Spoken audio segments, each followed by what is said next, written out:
গাধাকে যখন সৃষ্টি করা হয়েছিল তখন গাধাকে বলা হলো তুমি দুনিয়াতে প্রচুর পরিশ্রম করবে, তোমার মাথায় কোনো বুদ্ধি থাকবে না, তুমি খেতে পারবে শুধুই ঘাস, এবং তোমার আয়ু দেওয়া হলো 50 বছর। এইটা শুনে গাধা বলল, হে প্রভু, আমি এত বছর বাঁচতে চাই না, আমাকে বরঞ্চ 20 বছর আয়ু দিন আর 30 বছর আয়ু ফিরিয়ে নিন। গাধার এই প্রস্তাব মঞ্জুর করা হলো। এরপর যখন কুকুরকে সৃষ্টি করা হলো, কুকুরকে বলা হলো তোমার খাবার হবে মানুষের বাসি খাবার, মানুষের রেখে যাওয়া নষ্ট খাবার, এবং তোমার আয়ু দেওয়া হলো 30 বছর। কুকুর এইটা শুনে বলল, হে প্রভু, আমি এত বছর বাঁচতে চাই না, আমাকে বরঞ্চ 15 বছর আয়ু দিন এবং 15 বছর আয়ু ফিরিয়ে নিন। সৃষ্টিকর্তা তার এই প্রস্তাব মঞ্জুর করলেন। তারপর যখন বানরকে সৃষ্টি করা হলো তখন বানরকে বলা হলো তোমার কাজ হবে দুনিয়াতে শুধু এক ডাল থেকে আরেক ডালে ঝুলাঝুলি করা, মানুষকে বিনোদন দেওয়া, এবং তোমার আয়ু দেওয়া হলো 20 বছর।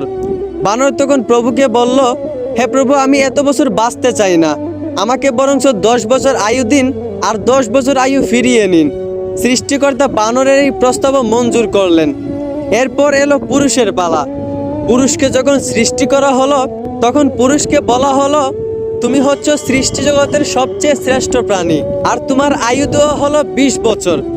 এইটা শুনে পুরুষ বলল, হে প্রভু, আমি এত কম বছর বাঁচতে চাই না, আমাকে আরো বেশি আয়ু দিন।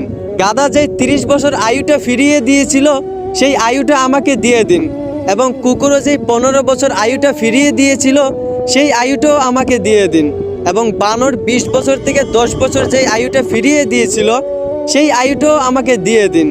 সৃষ্টিকর্তা পুরুষের এই প্রস্তাব মঞ্জুর করলেন।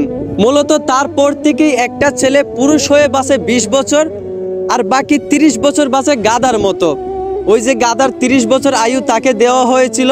গাধা যেমন দিন রাত পরিশ্রম করে, ঠিক তেমনি একটা পুরুষকেও বাকি 30 বছর পরিবারের জন্য দিন রাত পরিশ্রম করে কাটাতে হয়। বাকি 15 বছর পুরুষদেরকে বাঁচতে হয় কুকুরের মতো। ওই যে কুকুরের ফিরিয়ে দেওয়া আয়ুটা তাকে দেওয়া হয়েছিল। একটা কুকুর যেমন মানুষ যা দেয় তাই খেয়ে বেঁচে থাকতে হয়, ঠিক তেমনি একটা পুরুষও বাকি 15 বছর সন্তানেরা তাকে যা দেয় তা খেয়েই বেঁচে থাকতে হয়। আর বাকি 10 বছর পুরুষদেরকে বাঁচতে হয় ঠিক একটা বানরের মতো। ওই যে বানরের 10 বছর ফিরিয়ে দেওয়া আয়ু পুরুষদেরকে দেওয়া হয়েছিল।